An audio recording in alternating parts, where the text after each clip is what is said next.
Hello అండి, welcome back to Venus kitchen. ఈరోజు వీడియోలో అటుకులు పచ్చి బంగాళదుంపతోటి అప్పటికప్పుడు చాలా సింపుల్గా స్నాక్స్ని ఎలా ప్రిపేర్ చేసుకోవాలో చూపించబోతున్నానండి. టేస్ట్ అయితే చాలా చాలా బాగుంటాయి. మీరు కూడా తప్పకుండా ట్రై చేయండి. ఈ సింపుల్ స్నాక్ రెసిపీని ప్రిపేర్ చేయడం కోసం ముందుగా ఒక బౌల్లోకి అరకప్పు వరకు అటుకులను తీసుకోవాలి. మందంగా ఉన్న అటుకులనైనా తీసుకోవచ్చు, లేదా పల్చటి అటుకులనైనా సరే ఉపయోగించుకోవచ్చు. అటుకుల్ని వాటర్ తోటి 2-3 సార్లు క్లీన్ చేసుకున్న తర్వాత కొద్దిగా వాటర్ని వేసుకుని ఒక 5 నిమిషాల పాటు పక్కన పెట్టుకోవాలి.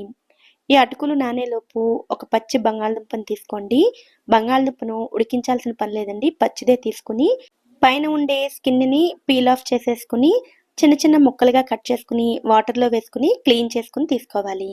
ఇలా రెడీ చేసుకున్న ఈ బంగాళదుంప ముక్కల్ని మిక్సీ జార్లోకి వేసుకోవాలి. వాటర్ని తీసేసి వేసుకోవాలి. ముందు ఈ బంగాళదుంపల్ని ఎక్కడ ముక్కలనేవి లేకుండా వీలైనంత మెత్తగా గ్రైండ్ చేసి తీసుకోవాలి.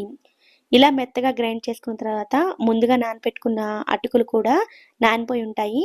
ఇప్పుడు ఈ అటుకులను కూడా ఈ బంగాళదుంప ముద్దలోకి వేసుకుని అస్సలు నీళ్లు వేయకుండా ఇలాగే మెత్తగా గ్రైండ్ చేసుకోవాలి. ఇలా గ్రైండ్ చేసుకున్న ఈ ముద్దను ఒక బౌల్లోకి తీసుకోవాలి. తర్వాత ఇందులోకి సన్నగా తరిగిన ఉల్లిపాయ ముక్కలు, అలాగే సన్నగా తరిగిన పచ్చిమిర్చి ముక్కలు, సన్నగా తరిగిన అల్లం ముక్కలు, కొద్దిగా కొత్తిమీర, అర టీ స్పూన్ వరకు జీలకర్ర, రుచికి సరిపడా ఉప్పు, అలాగే 4 స్పూన్ల వరకు మైదా పిండిని కానీ లేదా కార్న్‌ఫ్లోర్‌ని కానీ వేసుకోవాలి. బైండింగ్ కోసం ఇలా పిండిని వేసుకోవాలండి. మైదా పిండి, కార్న్‌ఫ్లోర్ బదులుగా బియ్యం పిండి అయినా వేసుకోవచ్చు, కానీ ఈ స్నాక్ అనేది కొంచెం గట్టిగా వస్తాయి. మైదా పిండి, కార్న్‌ఫ్లోర్ అయితే కొంచెం గుల్లగా, సాఫ్ట్‌గా ఉంటాయి. ఇలా మొత్తం కలుపుకున్న తర్వాత పిండి ఈ కన్సిస్టెన్సీలోకి ఉండాలి. నీళ్లు ఏమాత్రం వేయకుండా ఉంటే ఈ కన్సిస్టెన్సీలోకి వస్తుంది.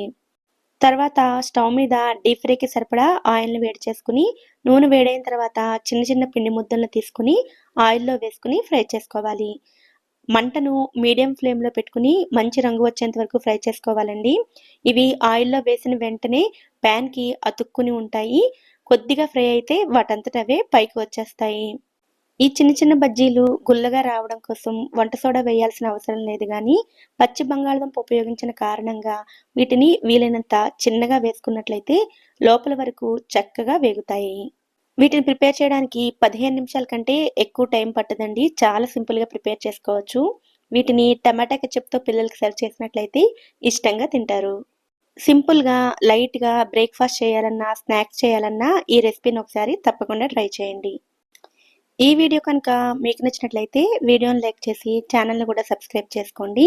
నోటిఫికేషన్స్ మిస్ అవ్వకుండా ఉండడం కోసం పక్కనే ఉండే బెల్ ఐకాన్ని కూడా యాక్టివేట్ చేసుకోండి. Thanks for watching.